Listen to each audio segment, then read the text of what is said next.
Hey everybody, what's going on? Jeff Rager, another episode of The Daily Ticket. It's for Friday, May 31st. Wait, there's 31 days in May, right? I better look at that. Yeah. Oh, yeah. The 31st of May, soon to be June. It's 2024. How the hell are you?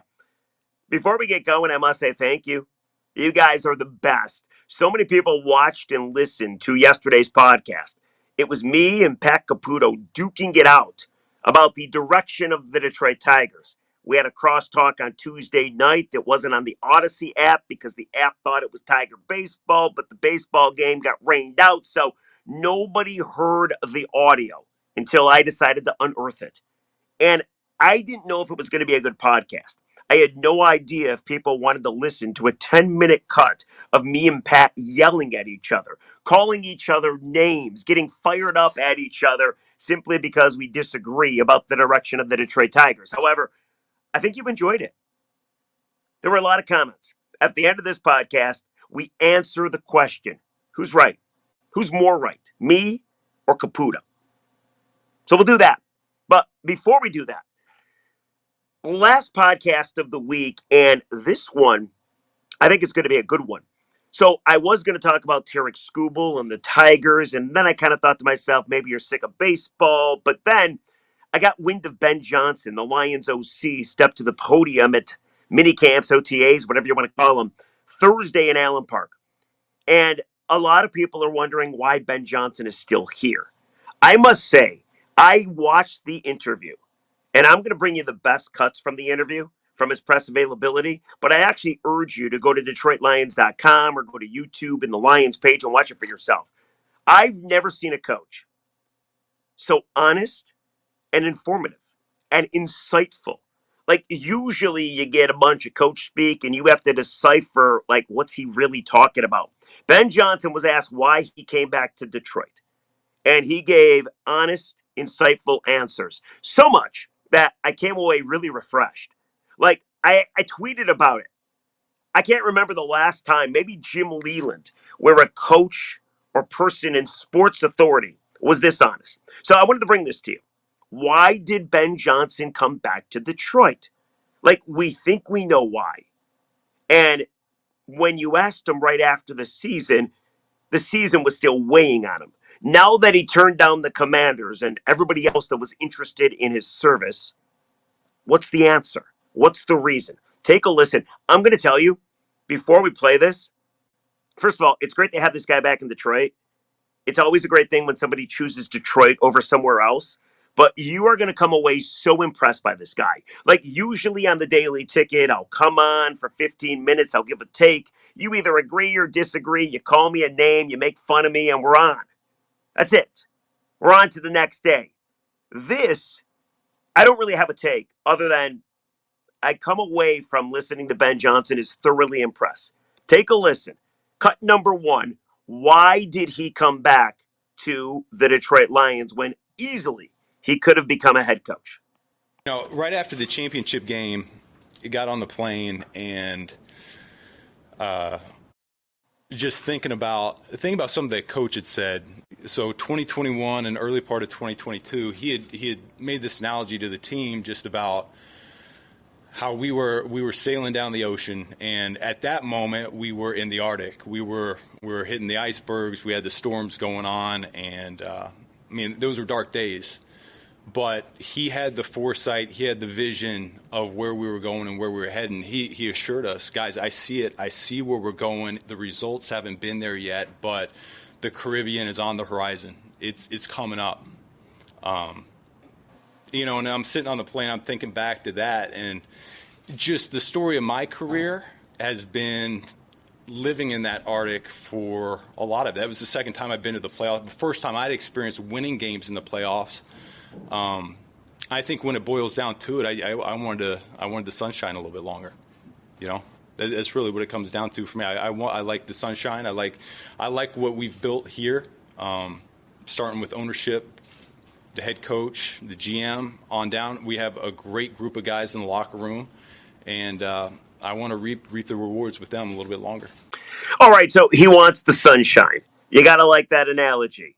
You're in the Arctic. Things were going bad. Next thing you know, you're the it team. You love who you work with. You love your neighborhood. Your family's comfortable here. Like, why go if you're really happy? Now, most people go because they think they'll never ever get offered a head coaching job, or they're super competitive and they want to be a head coach as soon as possible, or they just hate working for other head coaches, right? They want to run their own show, but not Ben Johnson. Ben Johnson seems like he's happy doing what he's doing. And that quote had all kinds of unfinished business vibes to it, which you got to dig, right? No question about that.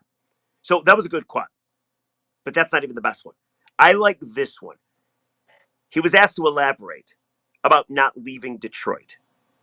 Like, why not take another head coaching job? How could you not take a head coaching job? Take a listen. Yeah, well, listen, there's a lot of things that go into it, a lot of reasons and dynamics that play a part. Something that really resonates with me is, okay, 8 openings this past year. What would you set the over-under in 3 years? How many still have jobs? Shoot, yeah, I'd put the over-under at 4.5. I would say there's a good chance 5 of them are out of jobs in 3 years.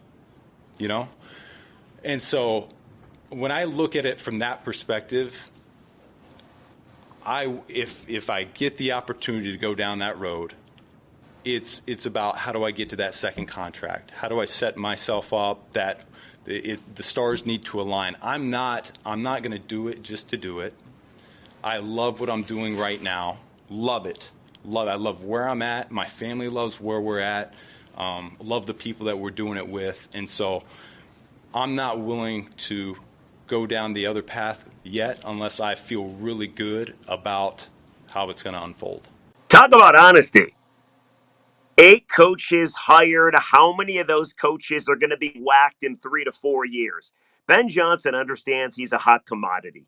Ben Johnson understands that the more he stays as the OC of the Lions and they have success, people aren't going to stop knocking on his door.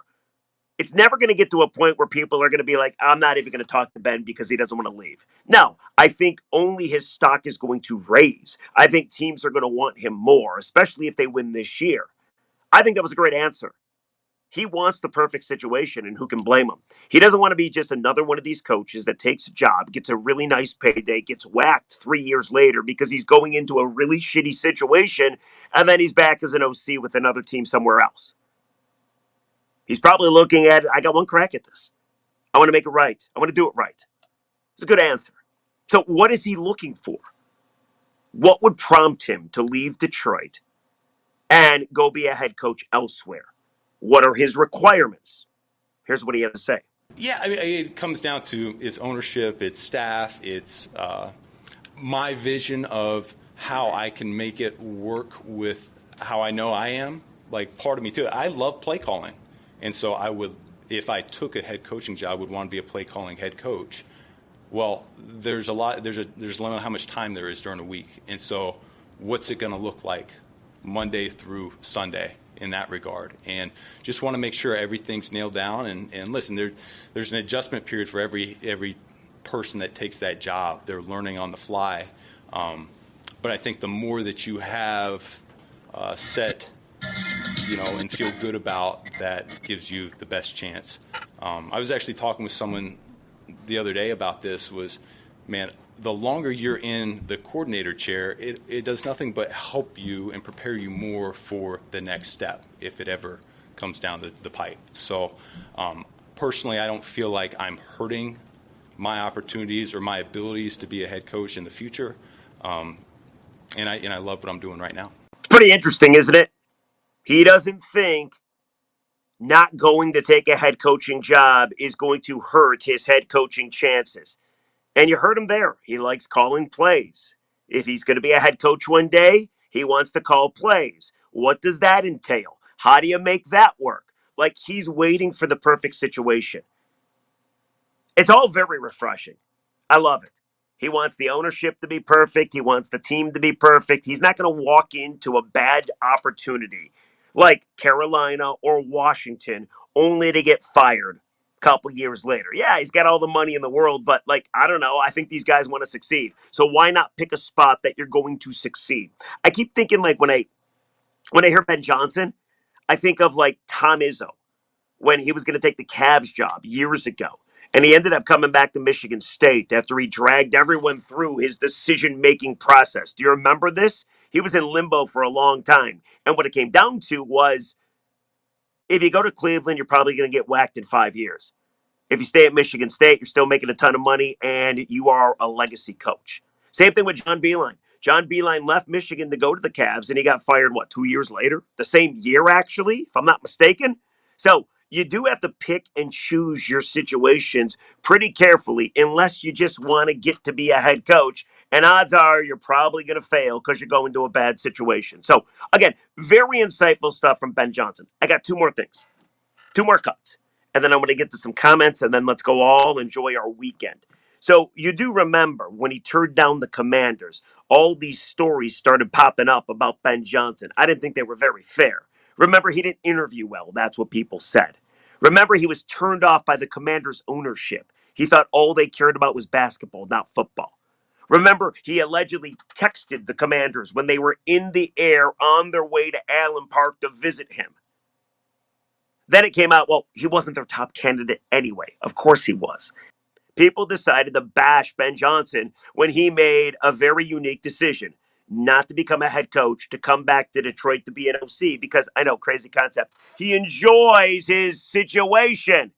So what did he think about all those slanderous reports? Take a listen. There was, in my opinion, some false narratives going on out there, and it started towards the end of last year before I made the decision to pull out.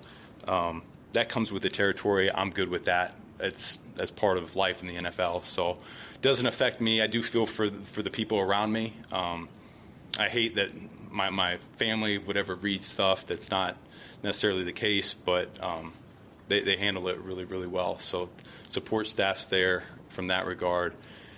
I think I sleep well at night knowing what happened, how it happened, why it happened. I'm good there, and the people that are closest to me, they know who I am and what I'm about. So it's all good. I know what you're thinking. I know what you're thinking. You're thinking maybe Ben Johnson doesn't have the confidence in himself to become a head coach. You're thinking maybe Ben Johnson doesn't want to be a head coach. You're thinking, why would he stay in Detroit when he can go elsewhere, double, triple his salary, and go be a head coach someplace? Which has got to be like why you get into coaching, right? To eventually be an NFL head coach, to put that headset on, right? Maybe you're thinking that. Maybe you're thinking he don't want to be a coach. Maybe you're thinking he can't hack it. Maybe you're thinking he doesn't think he can hack it. Well, I thought that. I thought maybe he's the rare breed of coach that just has no interest in being a head coach. But then Carlos Monarez, we had him on the podcast last week. I thought he asked Ben Johnson a fantastic question. And I think it answers those questions that I just asked. Take a listen. Do you have any doubt that you're ready to be a head coach right now? I do not. Pretty confident, right? Do you have any doubt that you can be a head coach? I do not. I do not. So there you go. I thought Ben Johnson was awesome. I thought he was interesting. I thought he was insightful. He was honest. And it was refreshing. And again, I have no take. I have no opinion today about anything. It's not a this or that. It's not me delivering a hot take that maybe you end up hating anyway, or maybe I end up being wrong about. I just wanted to play you the Ben Johnson audio. I was so impressed with that press conference. Again, if you want to watch it, go to the Lions YouTube page. Check it out. It's like 12 minutes. Well worth your time. And doesn't it feel like we're pretty lucky to have this guy? It does, doesn't it? At least to me, it does. All right, let's check out some comments, and then we get on with our day. Yesterday's podcast was me and Pat Caputo arguing to the death. Okay, maybe not the death. But a lot of people watched, a lot of people enjoyed the podcast. I argued that the Tigers didn't do enough in the offseason. I couldn't believe they didn't go out and get veteran bats. Pat argued that they didn't need to get veteran bats. They should not have got veteran bats, that I'm a dumbass, and I'm illogical, and I'm stupid. I mean, that was essentially the argument. So who was right? Me or Pat? Let's see what people are saying. At Aaron Jolly, 4491, sorry, but Pat was not the one coming unhinged. Interesting. At JD Awesome, 4899, he says you win. I think he means I win. At Mike Elkin, 525, they should have got JD. I would agree with you. At Justin Durham, 6929, respectfully, Pat would rather pass away before the Tigers winning a World Series again. The guy's patience when it comes to this is ridiculous. LMFAO, laughing my fucking ass off. I'm 30 and the last decade has been dreadful. I got a couple more for you.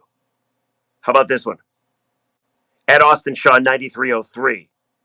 There's no salary cap in baseball. The Tigers are $60 million below league average in payroll. Chris Ilitch inherited a piece of business that prints money. No one is saying they should have a top 5 or 10 payroll. It's irresponsible for one of the blue blood bellwether franchises in baseball and the most valuable Detroit sports team in terms of national brand recognition to be run like the Oakland A's. I would agree with you.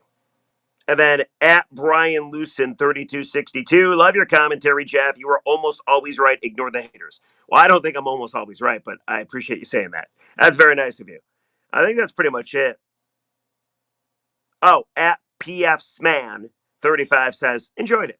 So there you go, a sampling of the comments. Some people agreed, some people disagreed with me, but overall, it was fun to argue with Caputo. We went back and forth on Twitter yesterday as well. So maybe there'll be more of me and Pat arguing. If you liked it, let me know. Maybe I'll bring it back for future Daily Ticket episodes. Also, how refreshing was Ben Johnson? How honest was Ben Johnson? How interesting was Ben Johnson? You can hit on that as well. Guys, we'll catch you on Monday on the Daily Ticket. Have a great day, everybody. Bye-bye.